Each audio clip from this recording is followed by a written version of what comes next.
दोस्तों, हम टेक्नोलॉजी से अपने देश या दूसरे देश की सीमाओं को तो नाप सकते हैं, बड़े बड़े पहाड़ों की ऊंचाइयों को भी नाप सकते हैं, लेकिन एक ऐसी प्रकृति की गहराई है जिसे नापना आज भी हमारी टेक्नोलॉजी के लिए कहीं ना कहीं आसान नहीं है, और वो है समुद्र की गहराई। समुद्र की गहराई नापने का काम यूं तो हमेशा से चलता रहा है, और इसी काम के चलते कभी कभी कुछ ऐसे अजीबोगरीब रहस्य भी रिसर्चर्स के सामने आ जाते हैं जो रिसर्च टीम के लिए एक बहुत बड़ा चैलेंज बन जाता है। और कुछ इसी तरह का चैलेंज उस वक्त सामने आया था जब एक रिसर्च टीम जापान और ऑस्ट्रेलिया के समुद्री एरिया में समुद्र की गहराई नापने का काम कर रही थी। और एक नॉर्मल रिसर्च के तहत उस टीम ने पैसिफिक ओशियन में एक ऐसा पॉइंट खोज निकाला जिसने ओशनोग्राफी के इतिहास और भविष्य को हमेशा हमेशा के लिए बदल दिया। आखिर कौन सा था वो पॉइंट और वह इतना खास क्यों है, आज के इस वीडियो में हम इसी के ऊपर बात करने वाले हैं। जैसा कि आप में से बहुत से लोग जानते होंगे कि आज से सैकड़ों साल पहले जब हमारे पास ज्यादा टेक्नोलॉजी नहीं था, तब समुद्र की गहराई को नापने का एक सामान्य सा तरीका होता था कि समुद्र की गहराई में किसी वजनदार चीज को रस्सी के साथ बांधकर रस्सी पानी के अंदर डालते जाना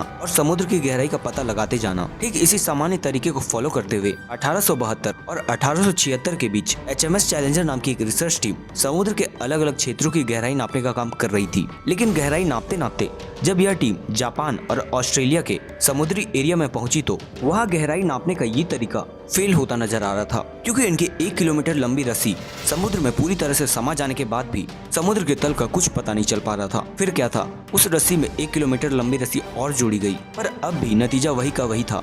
और हद तो तब हो गई जब एक के बाद एक कई रस्सियां जुड़ने के बाद भी समुद्र में वो रस्सियां समाते चली जा रही थी, फिर भी समुद्र की सतह का पता नहीं लग पा रहा था, जैसे कि वो एग्जिस्ट ही नहीं करता हो, जिसके कारण यह काम पूरी टीम के लिए एक बहुत बड़ा चैलेंज बन गया था। फाइनली जब 11 किलोमीटर रस्सी पानी में डाली गई, तब जाकर रस्सी के आखिरी पॉइंट ने ओशियन सरफेस को टच किया, और वो टीम समुद्र के उस गहराई को जानकर खुद भी हैरान हो गई, क्योंकि उन्होंने जो पॉइंट खोजी वो लगभग 10.994 किलोमीटर डी अलग अलग टेक्निक्स का इस्तेमाल करके जब और ज्यादा इंस्पेक्ट किया गया तो पता चला कि इतनी गहराई वाला ये हिस्सा करीब 2550 किलोमीटर लंबे और 69 किलोमीटर चौड़े डी शेप के एरिया में फैला हुआ है। इसके बाद साल 1875 के मिड में खोजे हुए इस इलाके का नाम मारियाना ट्रेंच रखा गया। मारियाना ट्रेंच में जो भी पॉइंट सबसे ज्यादा गहराई में मौजूद था, उस पर्टिकुलर पॉइंट का नाम चैलेंजर डीप रखा गया। दोस्तों, जिनको ये गहराई अभी भी कम लग रही है, उनको एक छोटा सा कंपैरिजन दे देता हूँ। बुर्ज खलीफा, जो इस वक्त दुनिया की सबसे ऊंची बिल्डिंग है, इसे देखते ही लोगों की गर्दन पूरी उठ जाती है। वैसे टोटल 13 बिल्डिंग्स को अगर आप एक के ऊपर एक रख देंगे तो भी थोड़ी सी जगह बच जाएगी।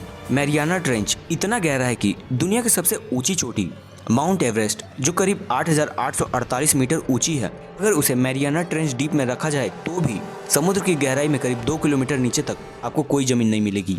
मैरियाना ट्रेंच इतना गहरा है, धरती के ऊपर नेचुरल या अननेचुरल तरीके से भी इतना ऊंचा कुछ भी नहीं है जो मैरियाना ट्रेंच की गहराई के आसपास भी आ सके। और ये अपने आप में एक बहुत बड़ा स्टेटमेंट है, ये एक्सप्लेन करने के लिए कि जहां माउंट एवरेस्ट को कई लोग चढ़ चुके हैं, जिनमें से कुछ लोग तो 1 दर्जन से भी ज्यादा बार ये चीज अचीव कर चुके हैं, वही चैलेंजर डीप तक इतने सालों के इतिहास में सिर्फ 3 लोग ही पहुंच पाए हैं। सबसे पहले 1960 में जैक्स पिकार्ड और डॉन वॉल्स इस खतरनाक पॉइंट पर गए थे। डॉन वॉल्स US नेवी के लेफ्टिनेंट थे, वहीं जैक्स पिकार्ड एक प्रोफेशनल सबमरीनर थे जिनके पास पानी के नीचे ऑपरेट करने की ठीक ठाक एक्सपीरियंस था। चैलेंजर डीप तक पहुंचने के लिए उन्हें लगभग 5 घंटे का सफर करना पड़ा, जहां उन्होंने 20 मिनट का समय बिताया। और इतनी गहराई में हद से ज्यादा अंधेरा होने की वजह से वो बहुत कुछ रिकॉर्ड नहीं कर पाए। नीचे के एक्सपीरियंस पूछे जाने पर पिकार्ड ने ये बताया कि उन्होंने वहां पर मछली जैसे कुछ छोटे छोटे जीवों को देखा, जिससे ये साबित होता है कि समुद्र की इतनी गहराई पर भी जीवन मौजूद है।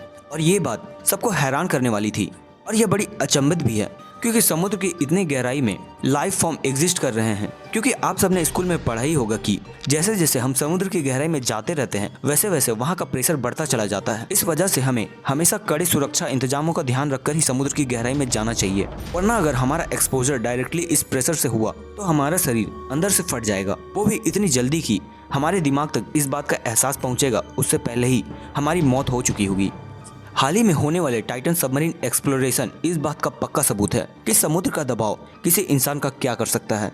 जब परिस्थितियां इतनी खतरनाक है तो इतने दबाव में आखिर वहां जीवन कैसे संभव है, वो भी ऐसी कंडीशन में जब समुद्र की उस गहराई में सनलाइट तक नहीं पहुंचती। ये अपने आप में कुदरत का इतना बड़ा करिश्मा है जो बायोलॉजी के कई प्रिंसिपल्स को डिफाई करता है।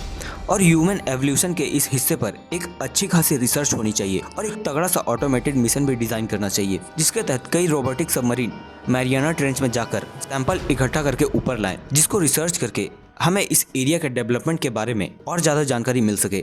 लेकिन अफसोस की बात यह है कि जिस तरह से स्पेस साइंस को प्रायोरिटी दी जाती है, वैसे ही इस सेक्टर को हमेशा हर देश के द्वारा इग्नोर किया जा रहा है। साल 2012 में हॉलीवुड डायरेक्टर जेम्स कैमरॉन, जो फेमस है टाइटैनिक और अवतार जैसी बड़ी फिल्मों बनाने के लिए, उन्होंने भी अपनी खुद की डिजाइन की हुई सबमरीन के जरिए इस चैलेंजर डीप के बॉटम पॉइंट तक पहुंचने का खिताब हासिल किया था। मैरियाना ट्रेंच की गहराई में कई सूक्ष्म जीवों और कई छोटी बड़ी मछलियों के होने के प्रमाण मिले हैं। 1960 में यहाँ पहुँचने वाले लोगों ने सबसे पहले 30 सेंटीमीटर की चपटी छिपकली के आकार वाली मछलियों और जहरीले अमीबा जैसे जीवों को देखा था, जो फिजिकली बहुत ज्यादा जानलेवा नहीं थे। लेकिन जब भी कोई और सबमरीन मैरियाना ट्रेंच के इस हिस्से के आसपास पहुँचती है तो उसे बहुत ही खतरनाक जीवों से इनकाउंटर करना पड़ता है। एग्जाम्पल के लिए जरा इस गॉब्लिन शार्क को देखिए, या फिर इस ब्लैक सी डेविल को। ये मैरियाना ट्रेंच के आसपास पाए जाने वाले सबसे खतरनाक जीवों में से एक है, जिनके बारे में वैज्ञानिक बहुत ज्यादा तो इसलिए पता नहीं लगा पाए क्योंकि ये समुद्र की काफी गहराइयों में रहते हैं। मगर इनका चेहरा देखकर ही आप अंदाजा लगा सकते हैं कि इनके आसपास भी टहलना जिंदगी और मौत को दावत देना है। कई बार कुछ ऐसे क्लेम्स भी किए गए हैं जिन विशालकाय जीवों को हम आज की डेट में एक्सटिंक्ट मानते हैं, वो विशालकाय और खूंखार जीव आज भी मैरियाना ट्रेंच के हिस्से को डोमिनेट कर रहे हैं। उदाहरण के लिए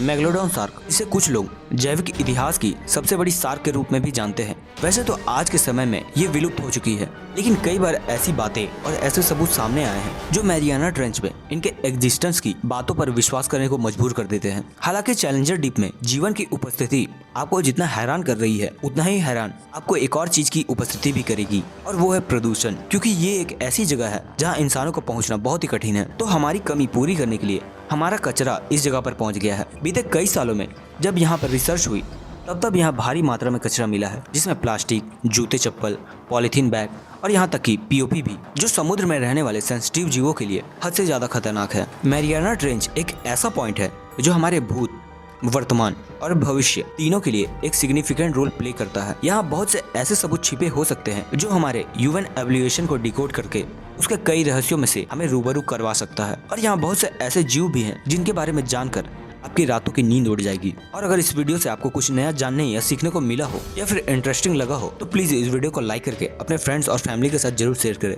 और अगर आप यहाँ नए हो तो हमारे चैनल को सब्सक्राइब कर लें। मिलते हैं फिर किसी वीडियो में, तब तक के लिए स्वस्थ रहें, मस्त रहें।